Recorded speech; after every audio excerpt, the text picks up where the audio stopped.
하나 읽어드릴게요. 네네. 그 고민하는 많은 여성분 중에 한 분의 사연인데요. 이제는 전 남친이 된 그는 성관계를 할 때마다 체외 사정을 했습니다. 제가 콘돔을 쓰자고 하니 죽어도 싫다는 겁니다. 임신 걱정으로 한 달 내내 피가 마르는 것 같았습니다. 결국 이 문제로 다투고 헤어졌는데요. 헤어지면서 남자가 묻더군요. 왜 헤어지는지 아느냐고. 제가 자기에게 겁을 줬다는 거예요.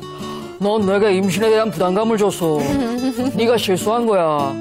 라고요. 어이가 없더군요. 생각할수록 화가 납니다. 제가 너무 까칠한 여자인가요? 글쎄요, 이거 어떻게 생각하세요? 여성분이 쓰신 거기 때문에 네. 뭐 이걸 뭐 100% 믿을 수는 없습니다만 임신의 공포는 여자가 그러니까 갖는데. 그건 이제 본인의 입장에서 쓴 거잖아요. 그러니까 여기 어떤 사연들이 두 사람 사이에 있는지 우리는 모르잖아요. 근데 여성분은 자신의 입장에서 이 내용을 쓴 거기 때문에 남자는 또 어떤 입장이 있었는지 모르죠. 그 남자는 임신에 대한 공포가 어느 정도인가요? 그러니까 저는 지금 그 생각이 드는 게 일단은 좀 사과를 하고 시작을 해야 될 게 일단 좀 몰랐습니다. 무지했고 잘못했습니다. 뭐가 저는 섹스를 하면 뭘 잘못하셨다는 거죠? 섹스를 하면 남녀가 서로 즐겁다라는 것만 캐치를 했지 임신에 대해서 불안해한다는 걸 제가 오늘 처음 알았어요. 그래요? 처음 하셨다고요? 놀랍다. 그거랑 정확한 게 뭐였냐면 제가 이제 관련돼서 이제 SNS를 쭉 보다 보니까 가장 공감 많이 얻은, 그러니까 피임 관련해서, 콘돔 관련해서 가장 공감이 많은 SNS가 뭐였냐면, 네. 만약에 여성이 임신할 확률만큼만 남자가 군대를 간다면, 다시 간다면. 군대를 다시 간다면 아마 100% 남자들은 콘돔을 낄 거란 얘기예요. 그치, 공감이 좀 가는 부분은 있죠. 그런 부분은 공감 가시죠. 그러니까 네. 남자들은 그만큼 좀 뭐랄까 이게 그 임신에 대한 공포나 부담을 좀 안 느끼거나 못 느끼는 것 같아요. 피임은 두 사람 사이에 벌어지는 일이고 임신도 여자의 몸에만 일어나는 일이 아니라 사실 남자의 인생에 같이 벌어지는 일이거든요. 남자가 군대에 끌려가는 건 여자가 기다려야 되니까 좀 아쉬울 수는 있겠으나 그만큼의 큰 일은 저는 아니라고 생각하고요. 이게 등가로 놓고 비교할 수 있는 문제는 좀 아니지 않은가. 실제로 여자는 군대 가는 여자들 있죠. 근데 임신 원하는 남자들 있을까요? 임신하고 싶으세요? 할 수 있다면.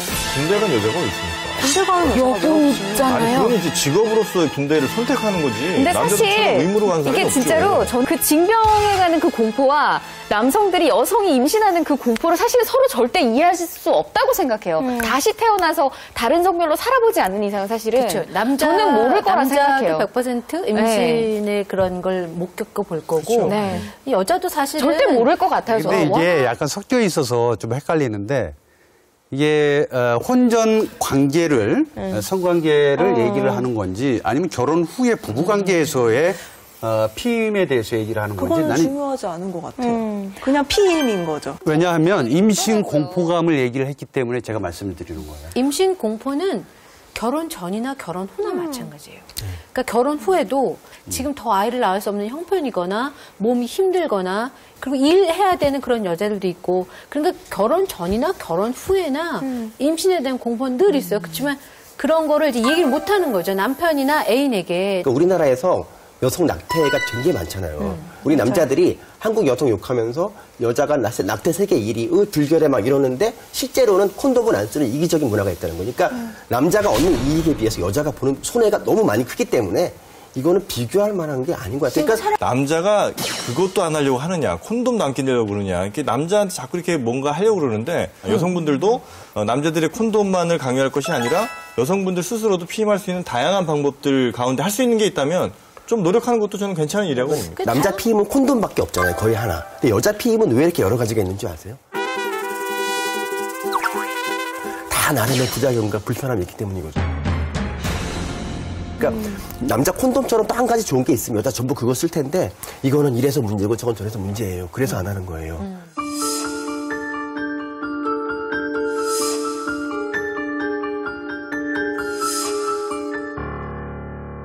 근데 여성 피임의 부작용이 많다고 하면 아마 피임약 만드는 회사들이 가만히 있지 않을 것 같은데 예를 들면 네덜란드 같은 경우는 경구 피임약 복용률이 40%가 돼요. 독일이 한 30%가 되고 미국이 한 20에서 25% 정도 통계적으로 나오는데 우리나라가 2.5%예요. 그 나라들에 비해서 20분의 1, 10분의 1 정도밖에 안 쓴다는 거예요. 그러니까 안전성은 충분히 있음에도 불구하고 뭔가의 그 공포들, 혹시라도 이걸 먹으면 이상이 되지 않을까 이런 공포들 때문에 안 먹는 게 문제지. 오히려 전 피임약은 좀 권장을 해야 될 만한 부분이라고 보거든요. 여자 피임은 21일 동안 약을 먹고 일주일 안 먹는 거거든요. 근데 그 21일 중에 한 번 모르고 빼먹으면 그때마다 확률이 한 5%씩 떨어집니다. 그래서 그게 굉장히 치명적으로, 그러니까 오히려 콘돔보다 훨씬 낮아질 수가 네, 있어요. 확률적으로. 네. 제가 그런 의미에서 콘돔을 굉장히 쓰기 싫어하는 남성분의 사연을 하나 더 읽어드리도록 할게요. 일방적으로 여성의 요구를 남성이 안 들어주니까 나쁜 놈이다. 이게 말이 됩니까? 피임약 부작용이 싫다면 페미돔을 쓰면 되잖아요. 왜 꼭 남자만 콘돔을 써야 하죠? 자, 일단 뭐 페미돔이 뭔지를 아셔야 될 것 같은데 뭐 이렇게 주섬주섬 꺼내시네요. 예. 페미돔 보신 분들 혹시 계세요? 장갑이 왜 나와? 장갑이. 아, 이게 장갑이 왜 나와요? 네, 장갑을 쓰는 이유가 있어요. 제가 지금. 굉장히 그 큰 콘돔처럼 생겼네요. 네. 동그란 링이 양쪽으로 있어요. 이제 이쪽이 막혀 있잖아요. 이쪽이 막혀 있으니까 정자가 안쪽으로 들어가는 거를 막아주는 거죠. 근데 이거를 어떻게 사용해요? 여성의 몸 안에 이거를 집어넣는 거예요? 네, 맞아요. 설명을 해드릴게요. 얘가 긴 이유가 질에 넣어야 되기 때문이에요. 근데 일단 이렇게 조그만하게 얘를 링을 접어요. 그래서 얘를 이렇게 넣는 거죠, 안쪽으로. 질 안쪽으로 넣어서 안쪽에서 장착을 시키는 거예요. 저 같으면 아우 안 하고 그리고 개당 가격이 얘 얼마일 것 같으세요? 한 5,000원. 저도 10,000원. 얘 10,000원. 얘 10,000원이에요. 하나에 10,000원. 하나에 10,000원. 근데 얘가 일회용이에요. 예? 예. 한 번에 10,000원? 한 번에 10,000원. 그 가격도 비싸고 구하기도 쉽지 않고 그렇게 할 거라면 그냥 남자들이 조금 더 이건 조금 반성하고 별로인 것 같아요. 콘돔을 끼는 게 저도 여성이 피임을 해야 된다라고 생각하는 쪽이었는데 여러 가지 면을 따져봤을 땐 남성이 콘돔을 사용하는 게 어찌 보면 가장 편리한 피임 방법이 아닌가 싶은 생각도 드네요. 그런데 또 알고 보면 그렇게 생각을 안 하시는 분들이 생각보다 많은 것 같아요. 제가 지금부터 뭘 하나를 보여드릴게요. 네. 2014년도에 보건복지부의 피임 홍보 문구예요. 다 맡기더라도 피임까지 맡기지 마세요. 이거 만드신 분이 남자분 아니었을까요?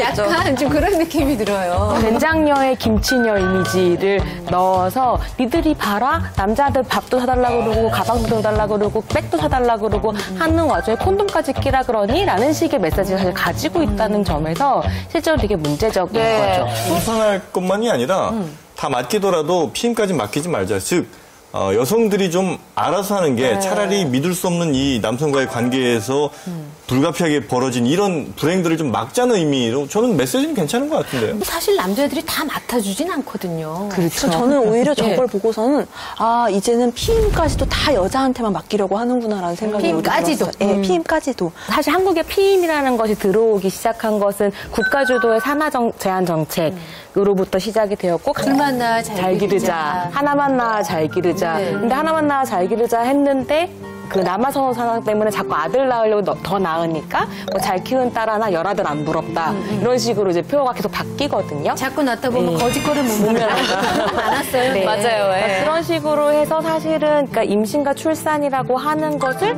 국가의 경제 문제라고 하는 숫자의 문제로 치환이 된 어떤 역사가 있었는데 그 역사 안에서 국가가 대체로 했었던 건 무엇이었냐면 피임, 자기 몸의 단속, 그 아이를 적게 낳아서 잘 키우는 것 이것들은 다 여성의 몫이다라고 하는 식으로 이야기해온 역사가 있었던 거죠.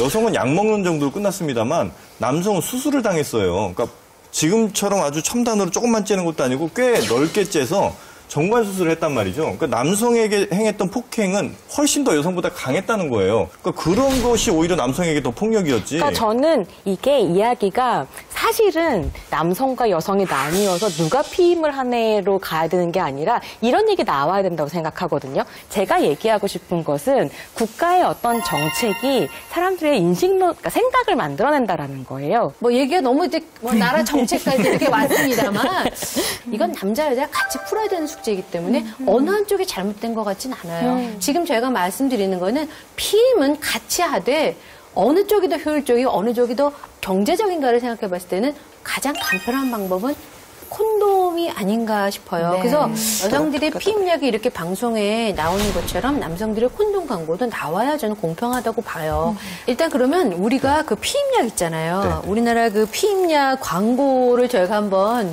모아봤어요. 옛날에 어떤 피임약 광고를 했냐면 피임약 쓰니 더 예뻐져. 안 그렇던데. 옛날에 분식 장려 했던 것 같죠? 뭐가 어떻게 하면 이뻐진다는 거죠? 한 박스라도 먹겠는데? 여성 여드름에 피임약이 특효라고. 구미 여성의 먹는 피임약. 안아보라. 피임약을 먹는 게 문명에 가까워진다라는 식의 이야기인 거죠. 서구 구미 이런 쪽을 굉장히 잘 사는 나라로 생각했을 때 그런 잘 사는 여성들이 먹는 피임약을 우리도 먹으면 우리도 좋아진다 뭐 그런 광고가 아니었나 싶어요. 2006년인가 고추장갑이라는 회사에서 콘돔을 만들어서 상업 광고를 했는데 지하철역에다가 그냥 4호선에다 붙여놓은 그 정도밖에 안 되는 거고 TV 광고는 거의 잠깐 하다가 만 정도. 그래서 거의 우리나라는 콘돔 광고 안 하는 근데 저 나라입니다. 최근에 하나 기억나요. 신동엽 선배님이 광고하셨는데 매너가 사람을 안 만든다. 라고 굉장히 기발한 광고로. 광고가 있었어요. 예, 네. 매너가 사람을 안 만든다. 굉장히 의미심장한 문구 아닙니까? 콘돔을 사게 되는 그 그림을 한번 쭉 그려보시면 가서 그거를 천천히 내가 좋아하는 브랜드를 골라서 이렇게 사는 게 아니라 그냥 급하니까 훅 집어서 약간 민망하니까 쓱 넣고 계산 빨리 하고 뛰쳐나온다고요. 다른 거 같이 껴가지고 이렇게. 그러니까 이거는 넣어가지고. 브랜드나 상품을 우리가 면밀히 살펴보질 않는 상품인 거예요. 그래서 콘돔 회사들은 굳이 광고할 필요가 없는 거예요. 그냥 진열만 잘해놓으면 자신의 제품들은 어쨌든 팔리는 거예요. 그러니까 그게 왜 부끄럽고 쑥스러운 일이 됐을까요? 너무나 당연하고. 가르쳐주지 않았습니다. 그러니까. 근데 이게 광고가 좀 많이 되고 어려서부터 콘돔을 갖고 노는 그런 문화가 정착되잖아요. 그럼 그때부터 이제 콘돔, 풍선 물고 그러면 취향이 생기고 나는 이거 아니면 안 돼, 뭐 별 모양 아니면 안 돼 이렇게 되는 거죠. 별 모양. 뭐야? 별 모양도 있으니까. 여러 가지 뭐 콘돔 모양이 다 있죠. 특수형도 있고. 아, 그래요? 네. 기혼 남들은 아이고 생겨버렸네? 그럼 또 놔야지라고 할 수 있는 말이 있는데. 아니에요. 제가 보니까요. 미혼보다 기혼 낙태율이 높습니다. 아 그래요? 네. 낙태율이? 네. 훨씬 높아요. 이 낙태율이 기혼들이 더 높다는 거에 제가 놀랐어요. 미혼보다. 잘못됐습니다. 아니 근데 어쨌든 그 피임약에 대해서 계속 얘기를 하는 게 우리가 이제부터는 좀 경각심을 갖긴 해야 되는데 만약에 먹는 피임약이 있다면 남자들이 먹겠어요. 아, 진짜요? 네, 먹겠어요. 남성용 경구 피임약 얘기를 하셨는데 경구 피임약이 출시가 됐다고 합니다. 진짜요? 네. 표정들이.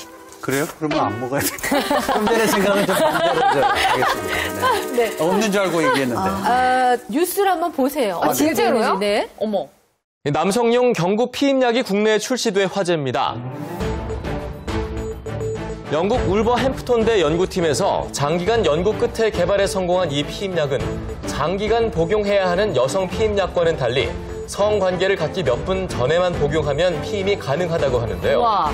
정작 꼬리의 움직임을 일시적으로 정지시켜 난자에 도달할 수 없게 만들며 며칠이 지나면 정자의 기능이 되살아난다고 합니다. 콘돔이나 정관 수술로만 피임이 가능했던 남성들에게 이 새로 출시된 남성용 피임약이 얼마나 큰 호응을 얻을 수 있을지 축하드립니다. 관심이 모아지고 있습니다. 근데 부작용은 없는 거예요? 임상실험? 부작용은 당연히 있겠죠. 여성용 피임약에도 부작용이 있는데. 초기에는 그랬죠. 지금은 어느 이제 뭐 정도의- 안전하다고 하니까.